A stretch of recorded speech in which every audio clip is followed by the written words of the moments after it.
Psychedelic Nightmare. An LSD, MDMA, and cannabis trip report by Anonymous. Posted at earwid.org, April 19th, 2019. I'm 18 years old, and I have experienced and taken many different kinds of substances in my life, and have had some wonderful experiences overall. I've smoked pot for a few years, taken all kinds of pills, mushrooms, ecstasy, nitrous oxide, snorted coke, and honestly, nothing could actually prepare me for the nightmare that I was about to experience on this night. I'd wanted to try acid for a long time. I'd heard all sorts of enlightening experiences from my friends. I'd heard stories about seeing crazy visions, colours, beautiful things, and so on. I figured I'd give it a try sometime or another, just to see what all the fuss was about. My parents decided to go away on a trip for 2 days, so they left me by myself to watch our pets. I called around and was finally able to find some acid the night before they were coming home. After waiting for hours, I got a call from my friend, I'll call him Jay, saying he was going to pick it up from the dealer for me. When he finally arrived, he and his friend, who I'll call D, came in with not only 3 hits of acid, but also some crushed powder ecstasy that came wrapped in a small bag. The acid came on 3 very small pieces of thin paper, with the faces of the band Gorillaz on them, and was also wrapped in aluminium foil for protection. I took my first hit of acid with Jay, and he took his 1 hit too around 1:30 in the morning.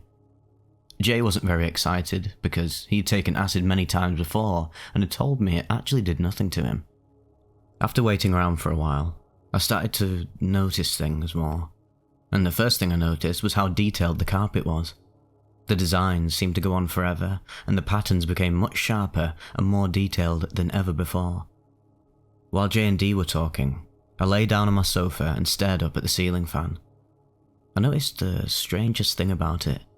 These little diamonds appeared around the fan blades and began to almost melt onto the ceiling in a green liquid type form. I thought this was cool, extremely cool, but J and D didn't seem to care. After some time had passed, we went outside to smoke some pot that D had brought with him. I had a pretty good amount of it, and it was fairly good stuff, so I was fairly high when we were done, which didn't really seem to do anything to the acid effects at all. We decided to go upstairs and relax for a little while in the room where our computer is. We moved our small TV up to that room, put on some movies to help pass the time, and I took my second hit of acid around that time during one of the movies. I continued to wait around, but still did not notice anything different other than the lights on the ceiling and the patterns on the carpet from before in the living room. Feeling let down, Jay gave me the ecstasy powder and told me I'd enjoy that much more. I took the powder, which was very gross, and I just figured the acid was fake and we'd been ripped off.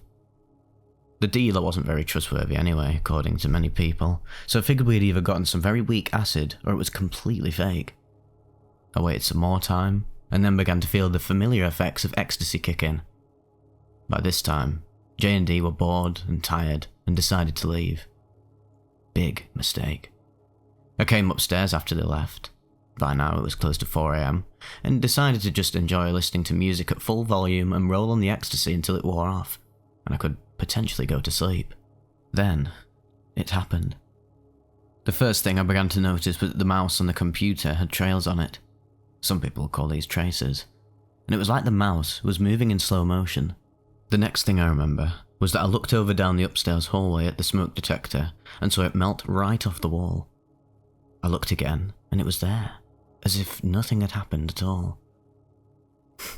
The acid was definitely real, and to be honest, I at the time was thrilled. I looked at the knobs on the computer speakers and they started to throb and pulse, like a heart beating almost. I looked over at some of the posters we have in the room near the computer. One of them was a picture of a street in Germany with a castle tower and vines growing in the corner of the picture. I remember seeing the vines crawling out of the picture towards me. The tower looked 3-dimensional, as if I could reach out and grab it, and also the people in the picture began to walk but were standing still at the same time. I looked at the clouds in the sky of the picture, and a face formed in the cloud and smiled at me. I felt very strange all over at the same time. Part of me was enjoying how nice everything was to the touch, the computer chair, the desk, the pillow I was holding, etc. But there was this overall sense of weirdness. I looked over at another picture and saw similar effects. This time, it was a photo of a castle somewhere in Europe. The snow on the towers of the castle seemed to move and form around the towers as if it was snowing that very second. The lights on the inside of the castle seemed to brighten as well. I picked up an old poster my sister used to have on her wall that said, "Believe your dreams," and I most definitely was at that point, because the unicorn in the picture started moving, and a girly looking rainbow started glowing along with the letters. I sat in that room for what felt like ages, when really it was only about 10 minutes. I played some of the weirdest techno and electronic music, which really enhanced my overall mood and caused me to imagine some bizarre things that made no sense. I really can't remember what they actually were. It was at least 5 AM by now, and at this point the sun was beginning to come up. I remember looking out the window and seeing the tree by the window changing as if it was rapidly aging. It looked very animated, as if it was in a cartoon. It started to wilt and melt as if it was liquid, and very fragile at the same time. I even noticed that the lines on the leaves were much sharper and drawn out. So this was about the time the bad stuff really started happening. I went into the bathroom and looked at myself in the mirror. I completely flipped out at this point, because I noticed that my skin seemed to be changing colours somehow, and I saw another image of myself standing right behind me. My eyes were so dilated that they looked completely black, and I even looked like I was vibrating. This scared me, so I decided to lie down and listen to some more music. This didn't help, and only managed to scare me even worse. I called Jay on the phone and told him to wake up, asking him for help. I talked to him for what seemed like hours about stupid things that made no sense at all. He tried to calm me down and sounded pretty pissed off that I'd woke him up. I calmed down a little bit, but I was still freaking out at everything in my room. All my posters were changing and coming to life. The people in one of them started moving and shaking their heads at me. In another one of them, the faces started changing colours and shades. The last one was a drawing of London at night, and I noticed that the hands on Big Ben seemed to be moving. This may not sound that bad, but I remember my parents were coming home not too long from then, and I could not fall asleep no matter how hard I tried. I even took a hot shower, but was so numb from the ecstasy that I couldn't even feel the warmth of the water in my body. It was very unpleasant despite what many people had said about taking showers while rolling. The dealer's friend said the acid only lasted 6 hours at the longest. Everybody who had taken that before had only had 6-hour trips, so I was freaking out already because I noticed it was at least 9 AM, and my parents would be home soon. By this point, I was tripping very, very hard. I became extremely scared and started hearing scary vibrations and echoes throughout my house. Every time I moved my hands, I had a series of trails and traces following it.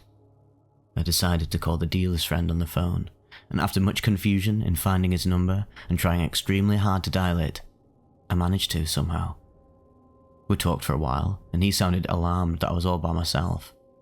He tried to calm me down, and after a while of talking to him, I was finally able to calm down again.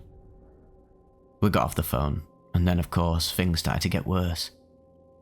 By now I was desperately thirsty and was drinking lots of water and sweating like crazy in fear. I don't even know what I was so scared of. I was just extremely terrified. Maybe it was the sounds in my house, or that my hands and arms were vibrating every time I looked down at them. My arm hairs started to grow and wrap around my arms. I tried calling several of my friends, but nobody answered. I finally called some of my old friends who lived far away who had just helped one of their friends out of a bad acid trip and told them what was happening and what I'd taken. By now I was screaming for help. I was in tears because I was so scared. I even thought I was dying. I felt like my whole body was shutting down. I went into spells of feeling extremely cold, then extremely hot. My friend talked to me for a while, and she helped calm me down somehow. By now though, I was very, very scared. My heart was beating so fast, it sounded like a machine gun in my ears. I was shaking all over, wrapped up in blankets, crying. I felt so pathetic and so helpless in that state, and most of all, terrified. I've truly never been so scared in my entire life, and honestly thought it was the end. She kept telling me that I was going to be alright, and I was just imagining it. But I wasn't imagining the physical things like the horrible, horrible pains in my stomach and the terrible pain in my back. I felt sick to my stomach and wanted to throw up so bad, but could not. I knew I had too much. I could feel it in my body. The ecstasy and acid combined was way too much for my body to handle right now. I even prayed to God in that moment. I said a long, long prayer, asking him for help and forgiveness for what I'd done. I did not want to die. Not like this. I remember looking at the time, continuing to freak out because only a minute or two had passed, when it actually seemed like hours had gone by. Things progressively got even worse now. I looked up at another poster of mine of the computer game Doom 3, and the demon in the picture turned into some kind of spider, crawling out of the picture, lashing his jaws at me. I was petrified, and my friend and her dad were trying so hard to help calm me down, but it really was of no use. So, as if things couldn't get any worse, my parents walked in the door downstairs. I started yelling at them for help. My mum started freaking out, hung the phone up on my friend and her dad, and began to call 911. My dad yelled at her for doing it, and then yelled at me for being so stupid. I was hysterically crying, begging them not to call the cops and have me arrested. I really did know, that I needed to get to hospital or I was going to die. I was so thirsty, I felt like I was in the desert, because my mouth felt as dry as sandpaper. My heart was beating so fast, it felt like it was about to jump out of my chest, and it was so bright outside I couldn't even keep my eyes open. My parents drove me to the ER, and all I remember is begging them to forgive me and that I would never do drugs ever again if I survived this. A few times during the ride, I felt my chest tighten up and thought I was having a heart attack, but thankfully it stopped. The next few hours I spent in the ER, I don't remember anything of what happened, except everything was just extremely blurry and there were lots of noises all around me and people running around frantically. When I came to, I was still hallucinating but felt a lot better. The one thing that did still scare me was my mum's face, because every time I tried to look at her, her whole face would begin to melt and her facial expressions would twist into awful, ogre-like impressions.